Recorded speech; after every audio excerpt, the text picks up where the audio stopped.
Hello, it's early morning, June 23rd, and I'm going to get my measurements in terms of BMI, height and weight, what I should be at in terms of my fat and my muscle mass, and getting some coaching from the trainers to see how I can improve myself and hopefully get achieve the body that I want, the health that I want, so that I can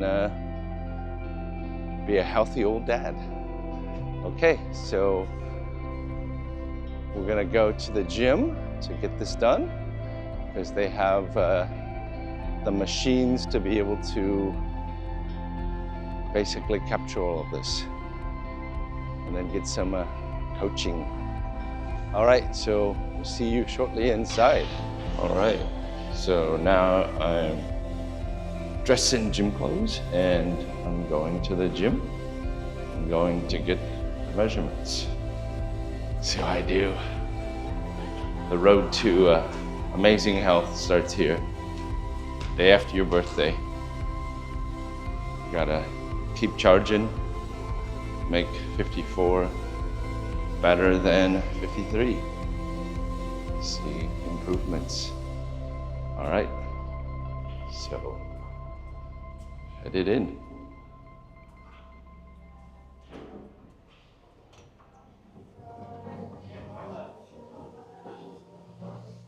Hello. Có thấy đây gì trên màn hình không? Không thấy đâu. Có gì em sẽ in ra một cái. Dạ. Anh sau khi đo là em sẽ in ra cho anh một cái bảng. Như vậy không cần phải xem trên màn. Hôm nay là 53 tuổi thì đang phải. Dạ. Trước giờ anh Dũng nhà bao giờ chưa? Có một lần đo một lần trước khi Tết á. Bây giờ muốn đo lại dạ. để coi. Ok vậy mà. Measuring your weight. Do not grab Okay. Giờ the mình sẽ handle xí or hết move. trên quan tí. Over here. Okay. So this is a special weight machine, huh? Weight measurement is completed. Bây giờ 54 tuổi. 54. Place your heels on the rear sole electrodes. Okay. Grab the Rồi mình cầm lên như handles. hình nha. Cái thân. Place your thumbs on the oval Rồi, mình giữ yên. electrodes. Keep your arms straight. Your arms must not touch the sides of your body.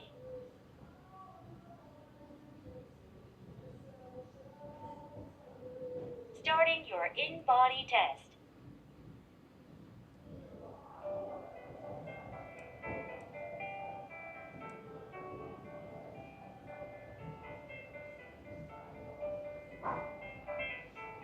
The test is Rồi, xong rồi ha. completed. Rồi. That's it? Dạ, that's it. Oh my god. Okay. Anh ngồi đây anh mang giày để em một chút nha. Sure. Thank you. How accurate is it? About 90. 90%? That's pretty accurate. 90%. Wow. Okay. Lift weights and some tennis, but long time no tennis. But I've been thinking of doing pickleball. Yeah? A lot of people like to play pickleball now, huh? Why is pickleball? Why does everyone want to play pickleball? Không biết sao ai cũng chơi pickleball. Okay. So, how do we read this? Ok, trước giờ là mình đã được tư vấn qua cái phần body này chưa anh? Có mà cái buổi trước thôi. Giờ Ok. không biết là có cách nào mà mình biết được cái tiến bộ hay là cái giảm hay là cái gì không? Tiến bộ á, là So khi với mà kỳ trước anh không? nhập vô cái ID giống như lần trước á, nó sẽ hiện cái history của mình. À. Cái history là mình Lên biết ký. lần trước, đúng rồi. Lên ký. Mà cái khoảng tùy vô cái khoảng khung thời gian đó nha. 15 1 đến 3 tháng 6. Đúng không? Lần trước là kỳ nào? Là tháng mấy? Thêm làm Đúng rồi, ngay trước Tết, đúng rồi. Dạ. Này sao? Là mở lên nè, đúng không? Mở lên cơ lên nhưng mà Cơ cũng lên luôn. mở lên nó không không nhiều. Không nhiều rồi. Tại vì Nhưng mà cơ lên là ok. Cơ lên 1 cái ký là ok hả? Dạ. Ký. Mà nặng hơn. Tại vì khi mà anh lên cơ á, anh sẽ thấy nó nặng hơn chút là khi anh lên cơ á, tại vì cơ thể nó sẽ tích thêm nước. Đúng rồi, thì cơ nó sẽ nặng hơn đúng không? Dạ. Nó sẽ giống như lên 1 ký cơ nhưng mà thật sự cân nặng nó sẽ tăng lên thêm 1,5 ký. Dạ. 2 ký. Tại vì nó sẽ tích thêm nước. Ok. Còn mấy cái này sao? Mấy cái Mấy cái này này là mình cho coi cái lượng cơ của mình thôi. Mình dạ. coi ngay cái phần ở normal. Thì phần cơ mở nó ở mức normal này sẽ ok. Cái này là đang under hả? Weight là tốt đúng không? Đang dưới là tốt đúng không? Weight của anh cũng là normal luôn. Anh coi cái bạc ngay đây nè. Cái bạc nè.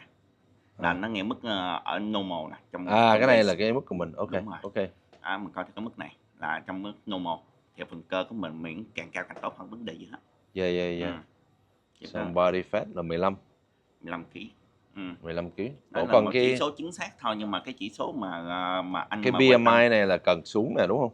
BMI thật sự thì cái của anh hiện tại là nó cân đối luôn.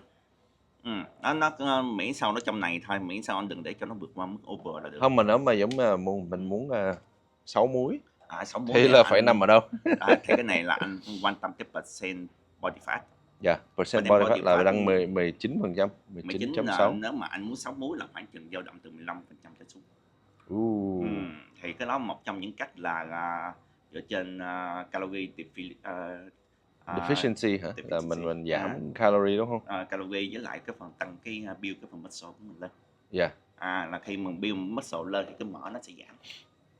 Cứ phải tập tạ thôi, make sure là phải tập tạ đúng không? Tập tạ hoặc là có thể dinh dưỡng, tại vì chưa chắc là tập tạ không nó lên 6 múi, tại vì có nhiều vận động viên giống như Vinh hoặc là mấy người marathon nó cũng có 6 múi nhưng mà họ chưa bao giờ tập gym hết trơn hết. Dạ. Cái quan trọng là cái calorie deficiency nó bị giảm.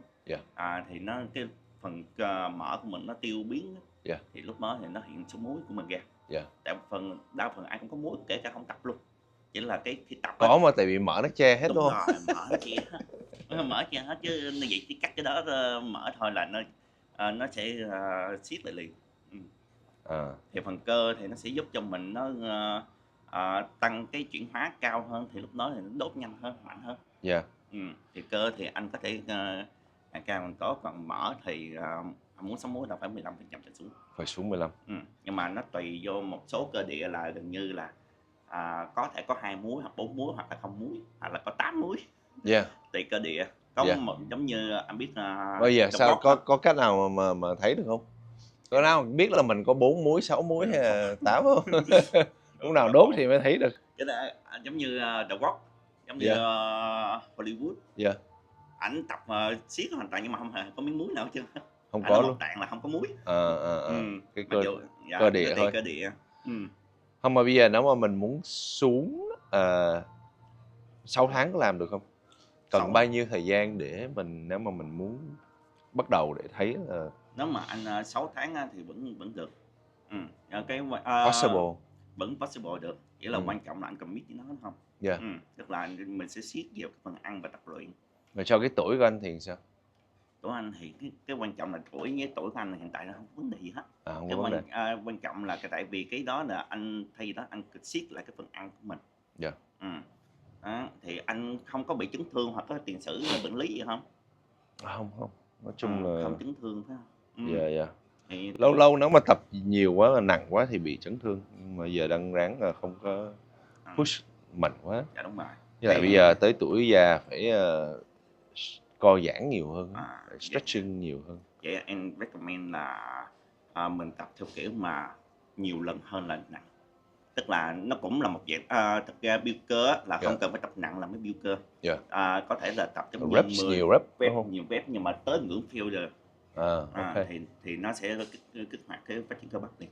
Giống như mấy bạn như street workout đi tập có giống như nếu mà anh search trên Google là street workout có cơ múa nó hiện rõ hết luôn, mà gần như là họ chỉ tập nhiều lần nhất có thể thôi. Chứ họ không hề vô cái phòng gym tập luôn. Nên vậy anh có thể tập theo cơ bền đó, nó sẽ phát triển cơ. Còn về cardio mình có cần phải làm cái đó không? Cardio thực sự thì vẫn được. Nói chung là cơ thể mình nó theo dạng là nếu mình tới ngưỡng của nó thì cơ thể nó bắt buộc nó phải phát triển thêm. Ok. Tức là giống như anh chạy giống như giờ 2-3 km/h, giờ anh tăng lên 5 km/h là anh cơ thể là nó sẽ kích hoạt, là lúc đó là cơ thể nó sẽ thay đổi liền. Dạ, mà phải cứ giữ cái đó đều thôi không? Đúng rồi. Còn fasting, có nên fasting không? Là Ăn kiểu không mà dứt ăn là giống kiểu như mà là ăn đứt 24 tiếng không ăn hay là 48 tiếng không thì ăn hay gì á? nếu anh đã áp Intermittent dụng fasting đó. anh đã áp dụng cái đó chưa? Cũng có rồi, cũng 16 tiếng. Ừm. Nhiều khi là ăn một bữa một ngày thôi. Một bữa một ngày. Yeah. Trời, cái đó thì Yeah. cái đó thì hơi khắc nghiệt. Nhưng mà anh duy trì được bao lâu rồi? Thì cứ thỉnh thoảng một tuần chắc khoảng 2-3 lần, 3-4 ngày á. Mà sau đó anh cảm giác sao? Cơ thể Ok. thì anh có thể tiếp tục được. Yeah. Thì mà cơ thể cái đó nó cũng sẽ có tốt của nó. Yeah. Bởi vì fasting á, là nó sẽ dùng cái mỡ, cái mỡ của mình là gan nó sẽ lọc ra, nó gọi là ceton. Ceton nó sẽ tạo năng lượng cho mình. Nhưng mà nó sẽ, nếu mà duy trì quá lâu nó sẽ ảnh hưởng gan. Ok. Mà cái chế độ đó sẽ phải ăn nhiều chất béo, tại vì nó ăn nhiều chất béo tốt chất béo tốt giống như chất béo tốt, bởi vì ceton á là nó phân giải gan, phân giải từ chất béo đi qua thì nó tạo năng lượng. Nếu mà ăn quá ít chất béo quá thì anh sẽ cảm giác rất là mệt. Giờ là bớt đường thôi đúng không? Bớt đường, chất béo tốt, bớt carb, chọn carb tốt. Cái gì là carb tốt? Carb tốt tức là tinh bột, là có tinh bột hấp thụ nhanh, tinh bột hấp thụ chậm. Anh có thể chuyển qua những cái dạng như thay vì ăn gạo trắng thì ăn gạo lứt. Thay vì khoai tây, khoai lang. Thì nó là hấp thụ chậm, nó sẽ giãn ra nguyên cả thời gian dài và không bị đẩy cái đường huyết mình lên cao. Bỏ đi bánh mì đúng không? Mê bánh mì, cái vấn đề là nó lại gì, nó làm từ wheat hay là nó làm từ hoặc là bột gạo trắng thì nó lại khác. Cái nào là wheat ok hả? Wheat thì ok, nhưng mà đương nhiên là khẩu phần nó phải vừa phải thôi. Thì mấy cái đó nó sẽ tốt hơn. Còn mấy cái mà liên quan tới tinh bột hấp thụ nhanh á, nó sẽ đẩy đường huyết mình lên rất là cao. Thì cái điểm 80 trong 100 này là ok hả? 80, dạ đúng rồi. Thì cái nói chung là bình thường. Từ trên 80 trở lên thì ok, nhưng mà cái điểm này chỉ là tương đối thôi. Chứ không có cái đó nó không hoàn toàn chính xác. Này là cũng khuyến nghị cho mình là nên cải thiện như thế nào. Nhưng mà tùy vô cơ thể ra. Nếu mà anh thấy là cơ thể anh nó khỏe mạnh, cảm giác nó không bị thiếu năng lượng, hoặc là anh nhìn gương anh thấy là tự hào là được. Có nhiều lúc cái này nó đẩy theo kiểu mà của người mẫu luôn á, thì nó làm căng, nó hơi mệt. Cái này mình có phải cần thêm giống như là protein không? Có cần uống shake mấy cái đó không? Thật sự có nên mấy cái đó có hiệu quả không? Protein là em khuyến khích là ăn tự nhiên vẫn tốt hơn. Vậy thực phẩm bổ sung á, thì nó vẫn nói chung là nó tiện lợi, nhưng mà nó không thực sự là tốt cho cơ thể nhiều. Với lại chi phí nó cũng sẽ tăng cao hơn. Với lại cái khi nào mà anh mà tập mà kiểu mà cường độ mà cao với lại không có thời gian á, thì nên dùng thêm whey. Mà khuyến khích ăn vừa ăn tự nhiên vẫn là tốt hơn. Thì với tuổi anh thì anh cho thêm rau với lại mấy cái chất chống oxy hóa nhiều hơn thì tốt hơn. Còn vitamin thì sao? Vitamin thì cái multivitamin là anh nên, bởi vì cái khẩu phần ăn tới cái tuổi lớn thì nên. Dạ đúng rồi, tại khẩu phần ăn ở Việt Nam mình là nó vitamin nó không có đầy đủ. Vậy cần multivitamin là nên. Còn cái whey thì cái đó option thôi. Ok, thì cái này là mình thường phải đo mỗi tháng mình vô mình đo, hay là bao lâu thì mình vô mình đo tiếp? Thì thường là trung bình là khoảng chừng 2 tuần trở lên. Mỗi 2 tuần? 2 tuần trở lên. Ok, có thể là một tháng anh sẽ thấy được cái thay đổi của nó. Chứ dưới 2 tuần thì nó cái khả năng thay đổi, trừ khi ăn ép ký dữ lắm nên mới thay đổi nhanh gì. Thì tầm 2 tuần trở lên thì anh sẽ thấy là nó sẽ có chỉ số mình có cải thiện hay không. Đương nhiên nó sẽ không có quá cao. Ở đây mình có cái lớp tập tạ, không có ai hướng dẫn mình cách để mình làm đúng. Tại thường là trong đây thì nó có mấy cái lớp mà yoga, mấy cái lớp đó đúng không? Có lớp tập tạ. Hiện tại là tụi em có một lớp mà nó gọi là body fit đó, là 2 thứ 6. Cái đó là ngoài kia. Thì nó tập kiểu functional nhiều hơn. Còn mà quay thì anh cứ vô tập xong rồi, nếu mà có giống như tụi em hoặc là có bạn nào rảnh á thì sẽ sẵn sàng hỗ trợ anh chỉ cái kỹ thuật bài đó. Nên vậy cái không vấn đề hết. Còn bên ngoài tụi em chỉ có cái lớp mà hiện tại là nhiều nhất là cái body fit. Body fit là ok nhé. Có ai dạy calisthenics ở đây không, là dạy mà sử dụng cơ thể mình thôi? Em nghĩ là có nhóm. Có nhóm. Em nghĩ là có nhóm đó. Chứ hiện tại là không có lớp về calisthenics. Ok. Cái đó mình có nên bổ sung mua thêm giống như pickleball mấy cái đó? Thì nếu mà anh xây dựng được một cái mỗi ngày mà cái là routine tốt, đúng không? Không sao hết. Mà thường mấy cái lớp là buổi chiều thôi đúng không? Cái lớp mà nếu mà buổi trưa, từ trưa đến chiều mà. Cũng có. Thì bên cái lịch đó thì tụi em mới có. Thì anh cũng ráng đều hơn coi có xuống đâu không. Target là 72 kg. 6 múi là 15 trở xuống. Cái nào, cái PBF á hả? Dạ đúng hay rồi. Là cái BMI? BMI là cân, nó cho mình cân đối thôi. Còn cái này tỷ lệ mỡ trên cơ thể nè phải là dưới 15%. 15, ok. Giờ biết những cái điểm mà phải cố gắng này. Ok, chắc một tháng nữa là vô. Tập trung này thôi, cái này với cái này. Muscle mass, skeletal muscle mass. Dạ, với lại percent body fat. Ok. Ok. Chắc phải chạy bộ. Không có trốn được, đúng không? Dạ đúng rồi. Trước đây là mỗi có chạy bộ là mình thấy là giúp mình tiến bộ được thôi. Về cái phần mà nếu mà muốn 6 múi á. Dạ đúng rồi. Chứ ngoài ra chưa có gặp cái nào mà giúp bằng hết. Dạ đúng rồi. Ok, cảm ơn em. Em tên gì? Dạ em tên Danh. Danh hả? Cảm ơn Danh nhiều nha. Ok. Target.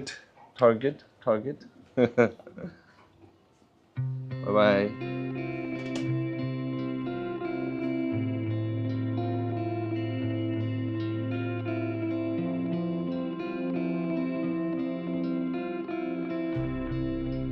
Thank you for watching. Don't forget to like, subscribe, and share.